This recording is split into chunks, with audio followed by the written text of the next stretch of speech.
ईशाय नमः। गुरुर्ब्रह्मा गुरुर्विष्णु गुरुर्देवो महेश्वर गुरुर्साक्षात् परब्रह्म तस्मै श्री गुरुवे नमः।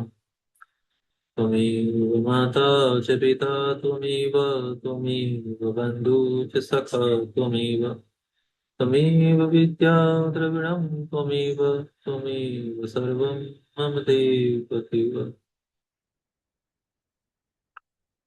इस अध्याय में गृहस्थ धर्म में भक्षा भक्ष्य का विचार तथा दान धर्म के वर्णन का बारे में बताया गया है। श्री व्यास जी कहते हैं, द्विजवरों, ब्राह्मण को शूद्र का अन्न नहीं खाना चाहिए। जो ब्राह्मण आपत्ति काल के बिना ही मोहवश या स्वेच्छा से शूद्रान्न भक्षण करता है, वह मरकर शूद्र योनि में जन्म लेता है।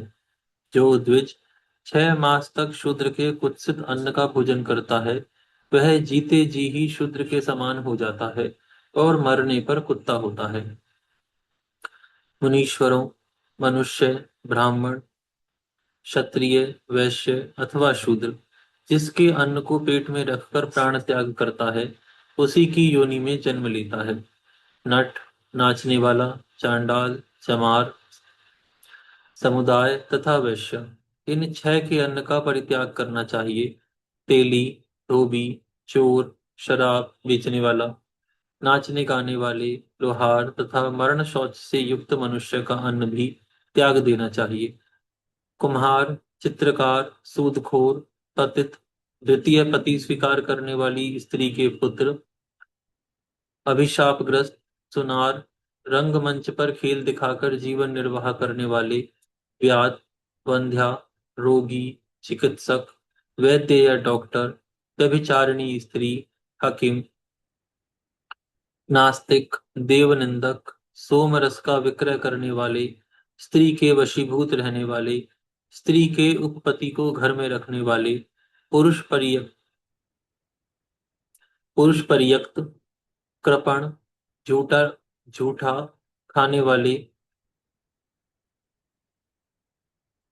महापापी, शस्त्रों से जीविका चलाने वाले, भयभीत तथा रोने वाले मनुष्य का अन्न भी त्याज्य है। ब्रह्मद्वेषी और पाप में रुचि रखने वाले का अन्न, मृतक के श्राद्ध का अन्न, बलि वैश्वदेव रहित रसोई का अन्न तथा रोगी का अन्न भी नहीं खाना चाहिए। संतानहीन स्त्री, कृतघ्न, कारीगर और नाजिर तथा परिवेता यानी बड़े भाई को अविवाहित छोड़कर अपना विवाह करने वाले का अन्न भी खाने योग्य नहीं है। पुनर्विवाहिता स्त्री तथा विदुषी पति का अन्न भी त्याज्य है। अवहेलना, अनादर तथा रोष पूर्वक मिला हुआ अन्न भी नहीं खाना चाहिए। गुरु का अन्न भी यदि संस्कार रहित हो तो वह भोजन करने योग्य नहीं है, क्योंकि मनुष्य का सारा पाप अन्न में स्थित होता है। जो जिसका अन्न खाता है वह उसका पाप भोजन करता है। आर्थिक यानी किसान, कुल मित्र यानी कुर्मी, गोपाल यानी ग्वाला, दास, नाई तथा आत्मसमर्पण करने वाला पुरुष इनका अन्न भोजन करने के योग्य है। कुशीलभ, चारण और क्षेत्र कर्मक यानी खेत में काम करने वाले, इनका भी अन्न खाने योग्य है। विद्वान पुरुष इन्हें थोड़ी कीमत देकर इनका अन्न ग्रहण कर सकते हैं। तेल में पकाई हुई वस्तु, गोरस, सत्तू, तिल की खली और तेल, ये वस्तुएं द्विजातियों द्वारा शूद्र से ग्रहण करने योग्य हैं। भाटा, कमलनाल, कुसुम, प्याज, लहसुन, शुक्त और गोंद का त्याग करना चाहिए। छत्राक तथा यंत्र से निकाले हुए आसव आदि का भी परित्याग करना उचित है। गाजर, मूली, कुम्हड़ा, गूलर और लौकी खाने से द्विज गिर जाता है। रात में तेल और दही का रात में तेल और दही का यत्न पूर्वक त्याग करना चाहिए।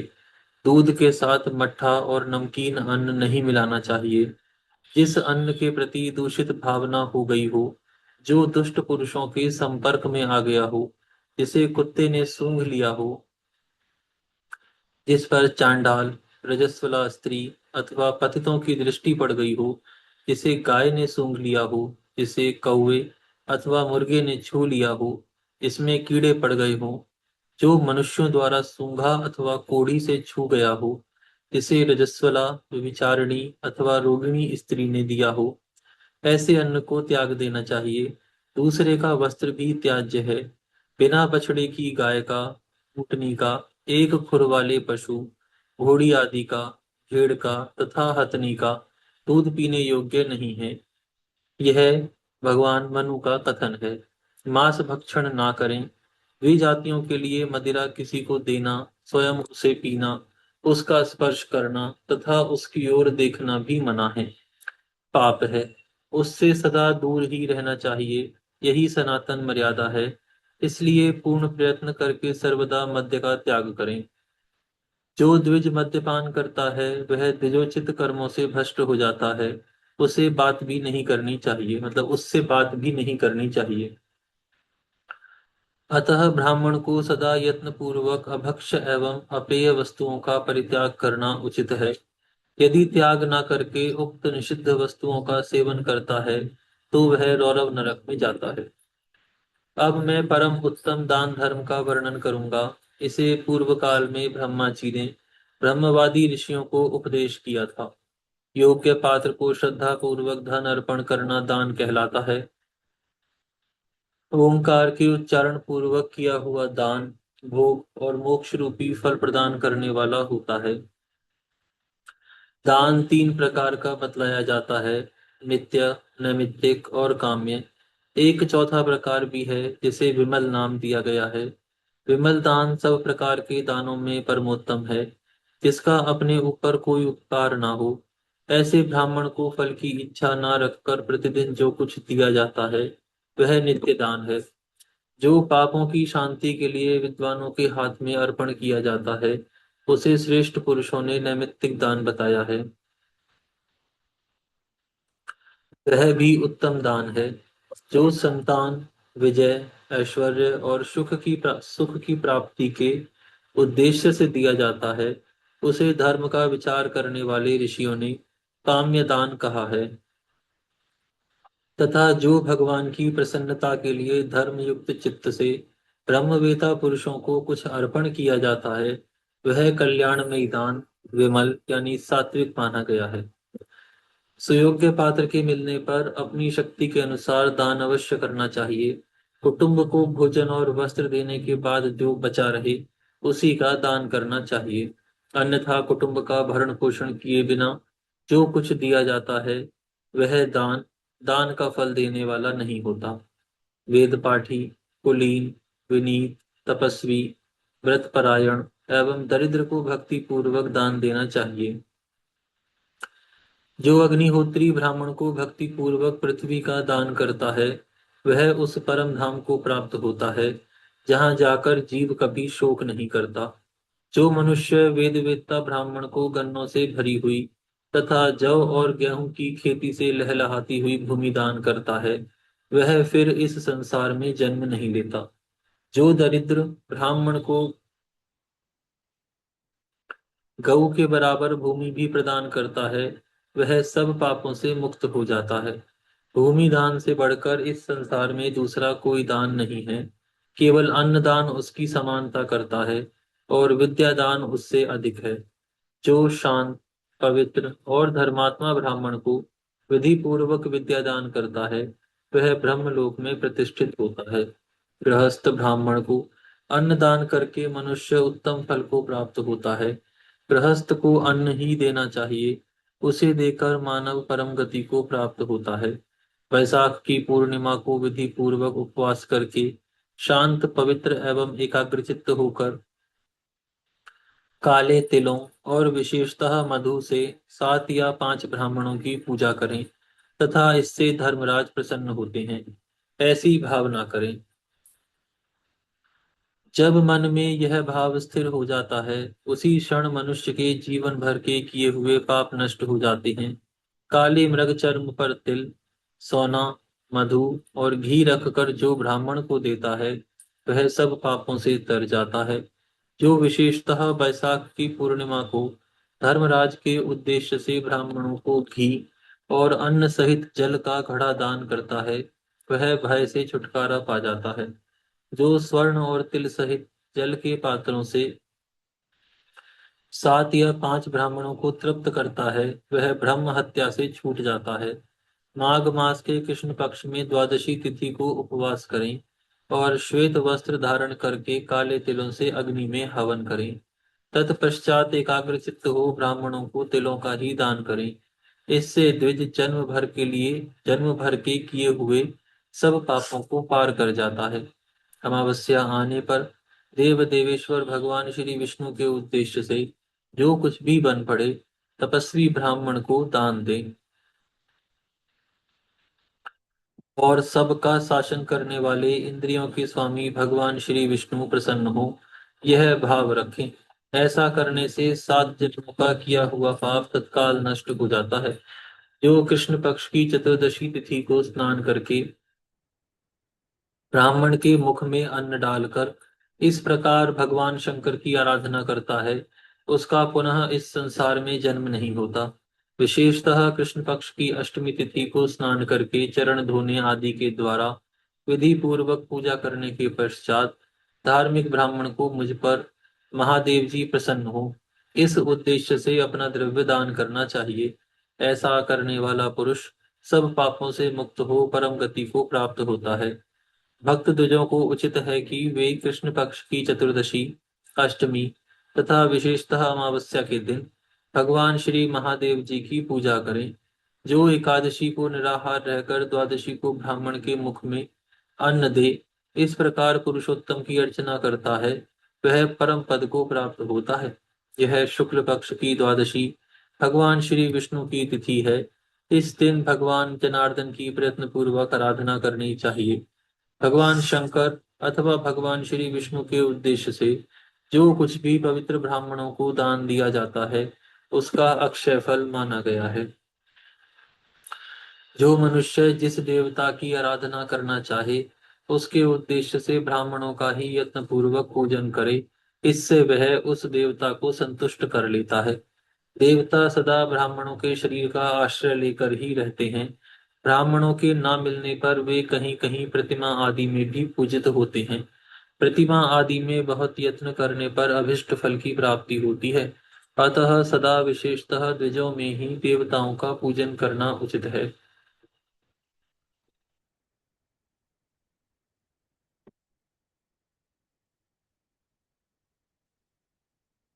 तो ऐश्वर्य चाहने वाला मनुष्य इंद्रदेव की पूजा करे। ब्रह्म तेज और ज्ञान चाहने वाला पुरुष ब्रह्मा जी की आराधना करे। आरोग्य की अभिलाषा रखने वाला पुरुष सूर्य देव की, धन की कामना वाला पुरुष अग्निदेव की तथा कर्मों की सिद्धि चाहने वाला पुरुष श्री गणेश जी का पूजन करे।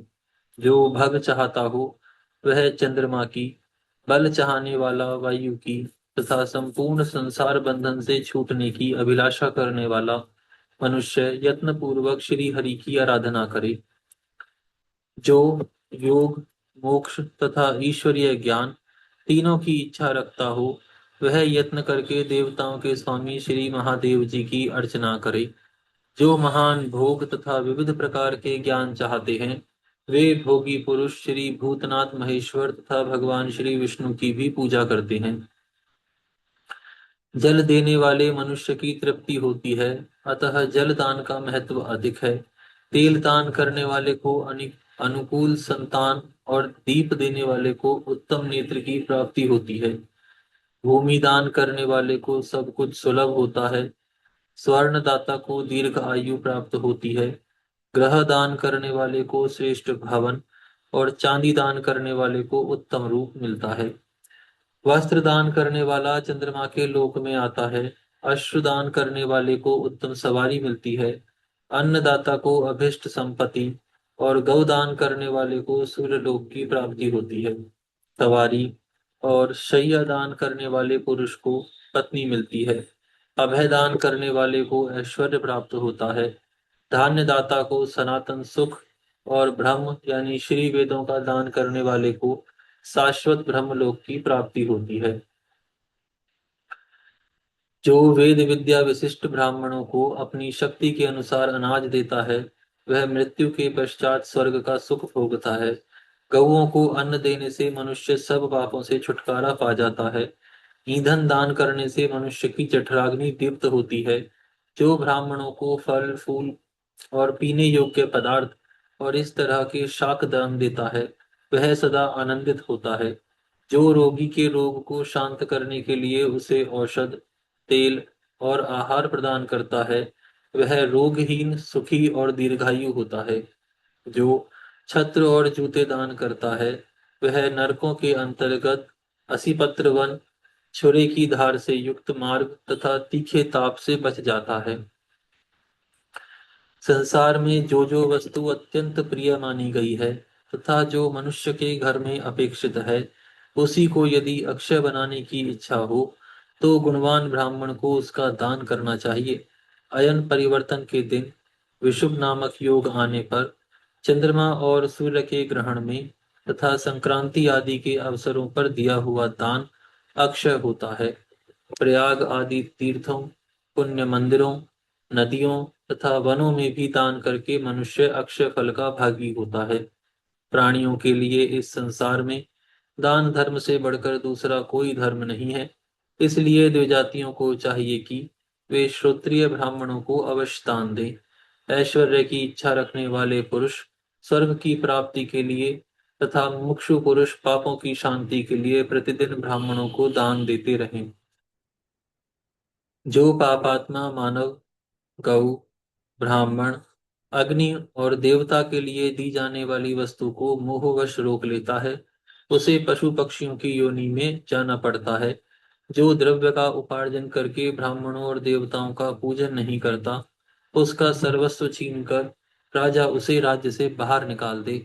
जो अकाल के समय ब्राह्मणों के मरते रहने पर भी अन्न आदि का दान नहीं करता, वह ब्राह्मण निंदित है। ऐसे ब्राह्मण से दान नहीं लेना चाहिए तथा उसके साथ निवास भी नहीं करना चाहिए। राजा को उचित है कि वह उसके शरीर में कोई चिन्ह अंकित करके उसे अपने राज्य से बाहर कर दे। ये जो द्विजोत्तमगण, जो ब्राह्मण स्वाध्यायशील, विद्वान, जितेंद्रिय तथा सत्य और संयम से युक्त हो, उन्हें दान करना चाहिए। जो सम्मान पूर्वक देता और सम्मान पूर्वक ग्रहण करता है, वे दोनों स्वर्ग में जाते हैं। इसके विपरीत आचरण करने पर उन्हें नरक में गिरना पड़ता है। यदि अविद्वान ब्राह्मण चांदी, सोना, गो, घोड़ा, पृथ्वी और तिल आदि का दान ग्रहण करे तो उसे सूखे ईंधन की भांति भस्म हो जाता है। श्रेष्ठ ब्राह्मण को उचित है कि वह उत्तम ब्राह्मणों से धन लेने की इच्छा रखे। क्षत्रिय और वैश्यों से भी वह धन ले सकता है, किंतु शूद्र से तो वह किसी प्रकार का धन ना ले। अपनी जीविका वृत्ति को कम करने की ही इच्छा रखे, धन बढ़ाने की चेष्टा ना करे। धन के लोभ में फंसा हुआ ब्राह्मण ब्राह्मणत्व से ही भ्रष्ट हो जाता है। संपूर्ण वेदों को पढ़कर और सब प्रकार के यज्ञों का पुण्य पाकर ब्राह्मण उस गति को नहीं पा सकता जिसे वह संतोष से पा लेता है। दान लेने की रुचि ना रखें। जीवन निर्वाह के लिए जितना आवश्यक है, उससे अधिक धन ग्रहण करने वाला ब्राह्मण अधोगति को प्राप्त होता है। जो संतोष नहीं धारण करता, वह स्वर्गलोक को पाने का अधिकारी नहीं है। वह लोभवश प्राणियों को उद्विग्न करता है। चोर की जैसी स्थिति है, वैसी ही उसकी भी है। गुरुजनों और भृत्यजनों के उद्धार की इच्छा रखने वाला पुरुष देवताओं और अतिथियों का तर्पण करने के लिए सब ओर से प्रतिग्रह ले, किंतु उसे अपनी तृप्ति का साधन ना बनाए, स्वयं उसका उपभोग ना करे। इस प्रकार गृहस्थ पुरुष मन को वश में करके देवताओं और अतिथियों का पूजन करता हुआ जितेंद्रिय भाव से रहे और वह परम पद को प्राप्त होता है। तदनंतर गृहस्थ पुरुष को उचित है कि पत्नी को पुत्रों के हवाले कर दे और स्वयं वन में जाकर तत्व का ज्ञान प्राप्त करके तथा एकाग्रचित्त हो उदासीन भाव से अकेला विचरे। द्विजवरों, यह गृहस्थों का धर्म है, जिसका मैंने आप लोगों से वर्णन किया है। इसे जानकर नियम पूर्वक आचरण में लाएं और दूसरे द्विजों से भी इसका अनुष्ठान कराएं। जो इस प्रकार गृहस्थ धर्म के द्वारा निरंतर एक अनादि देव ईश्वर का पूजन करता है, वह संपूर्ण भूत योनि का अतिक्रमण करके परमात्मा को प्राप्त होता है, फिर संसार में जन्म नहीं लेता। यहाँ पर यह अध्याय पूर्ण होता है। आज हम यहाँ विराम करते हैं, फिर कल से प्रारंभ करेंगे। हे गौ माता, आप सभी देवी देवताओं की माता, सभी पुण्य का पुण्य, सभी तीर्थों का तीर्थ है। हम सभी आपको दंडवत प्रणाम करते हैं। तो आपकी कृपा सदैव हमारे ऊपर बनी रहे। आज का पाठ हम श्री महाकालेश्वर ज्योतिर्लिंग को समर्पित करते हुए प्रभु श्री से उस तीर्थ की पवित्रता को बनाए रखने के लिए प्रार्थना करते हैं। धर्म की जय हो, अधर्म का नाश हो, जो प्राणियों में सद्भावना हो, सद्भावना हो, विश्व का कल्याण हो। कल्याण हो। गौ माता, राष्ट्र माता, राष्ट्र माता गौ हत्या बंद हो। बंद हो। गंगा मैया की जय हो। जय हो। श्री पद्म पुराण की जय हो। जय हो। आज के आनंद की जय हो। जय हो। नमः श्री पार्वती पते, हर हर महादेव। जय जय श्री राधे श्याम। नमो नारायण। ओम नमो नारायण।